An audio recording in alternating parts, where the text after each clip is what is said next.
tuanya diberi amanah oleh Allah jabatan, ingat, maka yang punya jabatan masih orang tuamu, dan jabatan itu temporer ataupun sementara. Dan kalian yang selama ini merasa dirinya pintar, ingatlah, kepintaran itu hanya titipan. Bagaimana yang memiliki kepintaran itu mengambil dari kalian. Dan kalian yang selama ini difasilitasi dengan fasilitas yang luar biasa oleh orang tua, silakan merenung bagaimana jika Allah berkehendak kekayaan yang dititipkan kepada orang tuamu diambil oleh Allah. Maka marilah kita mulai bersama-sama, kita hempaskan segala kesombongan yang melekat pada diri kita selama ini, merasa dirinya paling besar, adik gang, adik gong, adik gunung, merasa kalau melangkah mengangkat kepala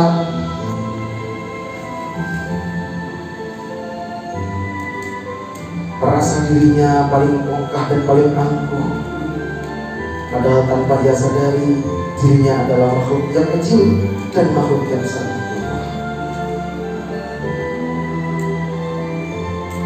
Kalau sudah diri kita merasa kalau kita ini adalah makhluk yang sangat kecil, mari kita bersama-sama berenung, mari kita bersama-sama bertafakur. Suatu ketika Nabi Muhammad SAW didatangi oleh beberapa sahabat. Kemudian Nabi bertanya, kemudian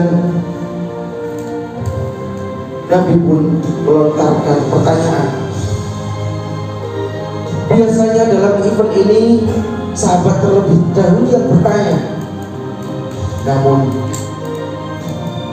untuk hadis kali ini Nabi Muhammad terlebih dahulu yang bertanya. Wahai sahabatku, mau tahukah kalian aku beritahu dosa yang paling besar? Nabi Muhammad mengulangi pertanyaan ini sampai 3 kali. Mau tahukah kalian aku beritahu dosa yang paling besar?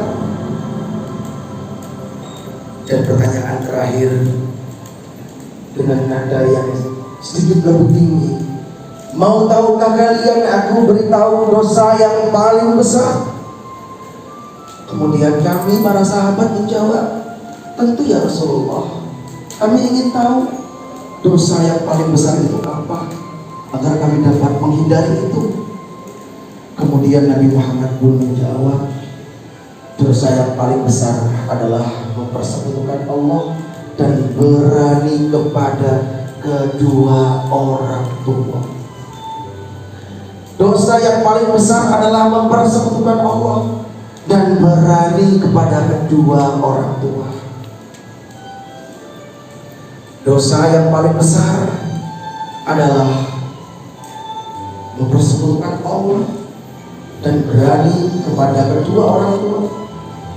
Allah menempatkan dosa yang paling besar berani kepada kedua orang tua tepat setelah mempersekutukan. Artinya betapa Allah menjunjung tinggi nilai-nilai luhur, betapa Allah sangat memuliakan orang tua. Maka anak-anak sekalian,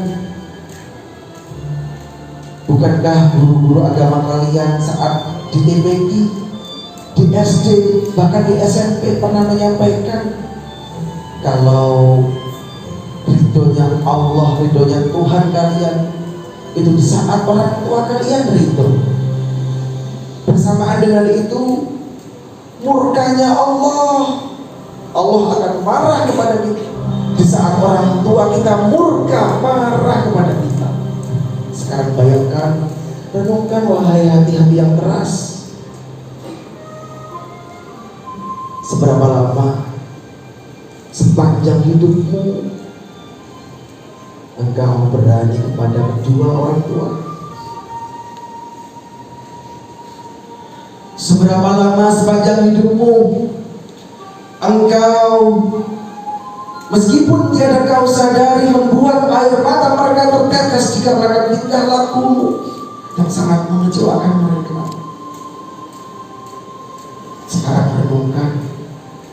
seberapa lama sepanjang hidupmu engkau hanya menjadikan hati mereka teriris-iris, tersayat-sayat, menjadikan hati mereka hancur, luluh lantah dikarenakan akhlakmu kepada mereka, ucapanmu, tatapan matamu, tingkah lakumu. Atau jangan-jangan hari-hari kita selalu kita lalui dengan tingkah laku seperti maling kundang. Atau jangan-jangan kita seperti maling kundang milenial yang menjadikan hati orang tua kita tersayat-sayat, namun dengan kebaikan hati mereka tidak pernah mengucapkan sumpah serapah mendoakan kita dengan doa yang buruk. Itu dikarenakan kelemah lembutan hati ayah dan ibu. Sekarang bayangkan bagaimana jika ayah ibu kita sumpah serapah mengucapkan kata-kata yang buruk kepada kita saat kita menyakiti hati mereka. Bukankah Allah ridho saat orang tua ridho, dan Allah pun murka saat orang tua kita murka? Sekarang renungkan, wahai hati-hati yang keras, bacalah dengan nama Tuhanmu. Dosa apa yang telah engkau lakukan kepada orang tuamu pagi ini sebelum berangkat sekolah? Dosa apa yang telah kau lakukan kepada orang tuamu minggu ini? Dosa apa yang telah engkau lakukan kepada ayah ibumu bulan-bulan ini? Atau jangan-jangan karena saking banyaknya debu yang melekat ke dalam hati kita, debu-debu hitam, sehingga kita berkali-kali melakukan perbuatan dosa, durhaka, namun kita tidak merasa sama sekali.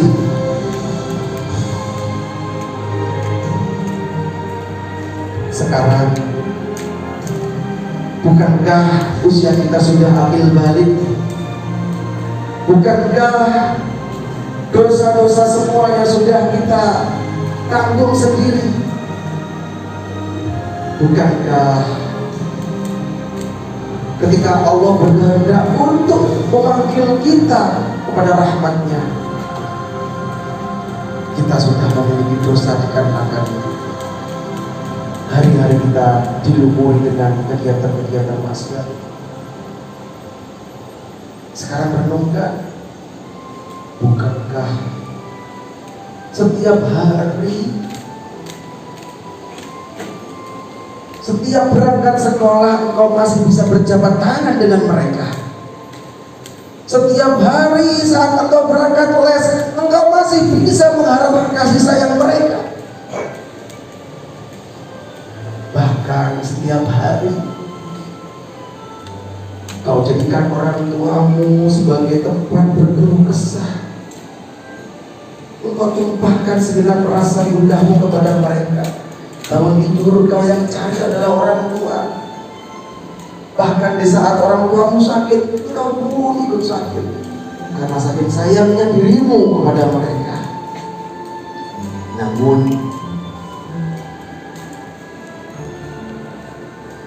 mari kita berpikir sejenak, bagaimana jika Allah berkehendak seperti sahabat-sahabat kita yang ada di Ponorogo beberapa tahun silam, saat mereka tertidur lelap di malam hari, tidak ada satupun firasat, maghribnya masih bisa canda tawa dengan ayah ibu, malamnya masih bisa merencanakan apa yang akan dilakukan esok. Ternyata keesokannya di tengah-tengah malam tiba-tiba terjadilah longsor yang sangat besar. Allah berkehendak menimbun rumah mereka dan orang tuanya. Kemudian Allah mentakdirkan si anak tadi menjadi yatim piatu. Bagaimana itu terjadi dengan kita? Bagaimana seandainya saja kita merasakan seperti sahabat-sahabat kita kala itu.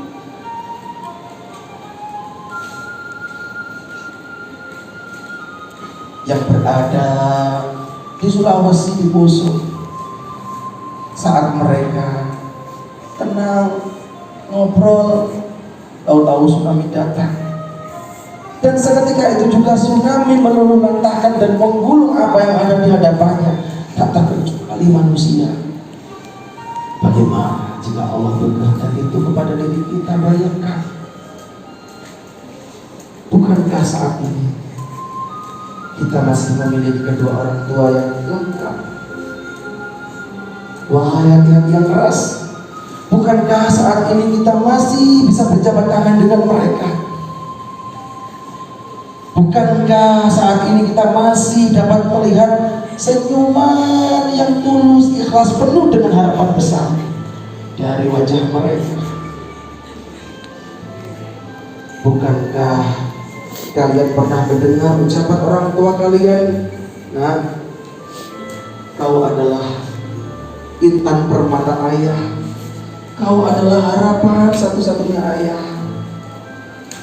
Mungkin ayah pendidikannya tidak tinggi, mungkin ibu hanya ibu rumah tangga, namun ke depan, tolong jangan seperti ayah. Gantungkan cita-citamu setinggi langit. Jikalau engkau terjatuh, maka engkau masih terjatuh di antara bintang-bintang. Bukankah seperti itu harapan orang tuamu? Wahai hati-hati yang keras, bacalah dengan nama Tuhanmu. Sekarang, dengan tingkah laku, ucapanmu, akhlakmu, apakah kita tidak sadar saat dulu kita masih kecil, siapakah yang mengajari kita berbicara? Apakah yang mengajari berbicara dengan kata-kata yang kotor? Sekarang kita sudah bisa berjalan, apakah kita lupa siapakah manusia pertama kali yang mengajarkan agar kita bisa berjalan? Namun langkah kita selama ini kemana saja? Jangan-jangan tanpa kita sadari, kita sudah menjadi paling undang milenial. Sekarang renung,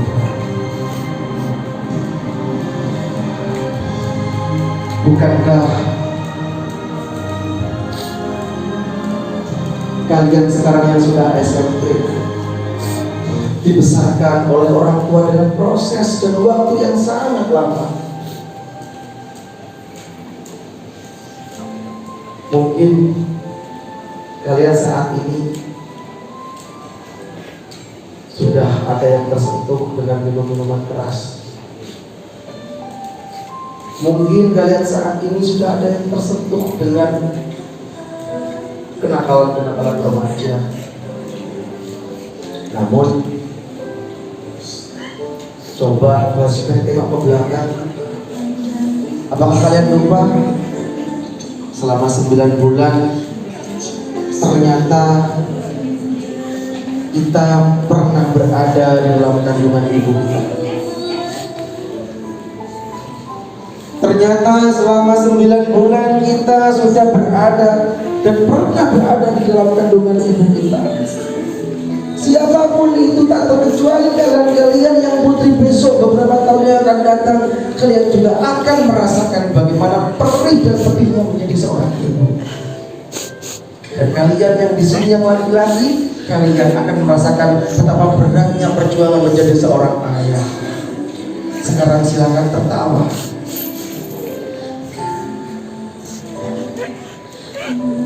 Bukankah selama 9 bulan kita pernah berada dalam kandungan ibu kita?